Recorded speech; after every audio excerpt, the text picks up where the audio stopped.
Let's have it. Senator Wright, you wish to move a motion and take note of it? Yes, thank you, Mr Deputy President. I rise to take notice of the answers given by Senator Ludwood, representing the Minister for Indigenous Health and the Minister for Mental Health, related to the government's response to the horrifying incidents of Indigenous youth suicide.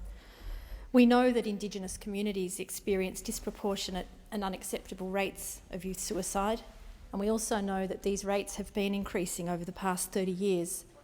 At present, suicide rates among young Indigenous males are approximately 3 times higher than that in the non-Indigenous population, and the suicide rates experienced by young Indigenous women are approximately 5 times that of non-Indigenous young women.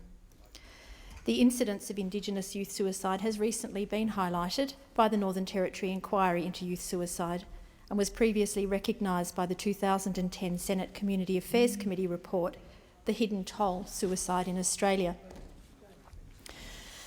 Sadly, this tragic phenomenon has recently been increasingly reported in the media, with accounts of Indigenous girls as young as 11 committing suicide in the Northern Territory. In my own state of South Australia, I was deeply saddened to hear the news earlier this year that a young girl, an Indigenous girl aged only 9, had taken her own life. It beggars belief that she really understood the consequences of what she was doing at that time.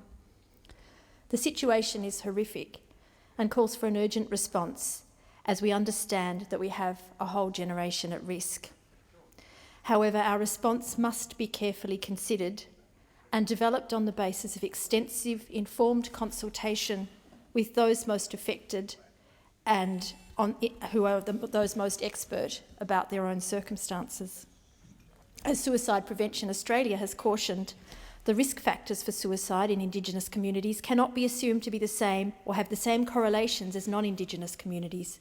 For example, the link between mental illness and suicide is less evident in Indigenous communities than the general population, with other factors such as alienation, grief, social disadvantage, sexual assault, family violence, unemployment, lack of meaningful engagement and substance abuse, compounded by social, cultural and historical factors contributing to increased risk. It's vital that any response to Indigenous youth suicide effectively takes into account the complexity of this issue and the absolute importance of community involvement in developing and delivering programs in response. Indeed, such programs should be locally initiated, accountable and culturally appropriate, taking into account the norms, values and traditions and structures of the specific Indigenous communities involved. Unfortunately, our history is dotted with examples of well-meaning but ultimately futile, or worse, damaging interventions that have not been developed or owned by the communities affected, and a very recent and ongoing intervention comes to mind in that regard. An adequate and effective response to the endemic levels of youth suicide in Indigenous communities must be a priority for our governments.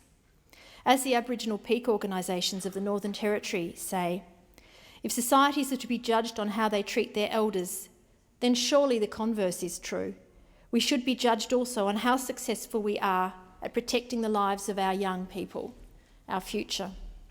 It's with great interest that I will be awaiting and then considering the strategy developed by the Indigenous Suicide Prevention Advisory Group. Thank you.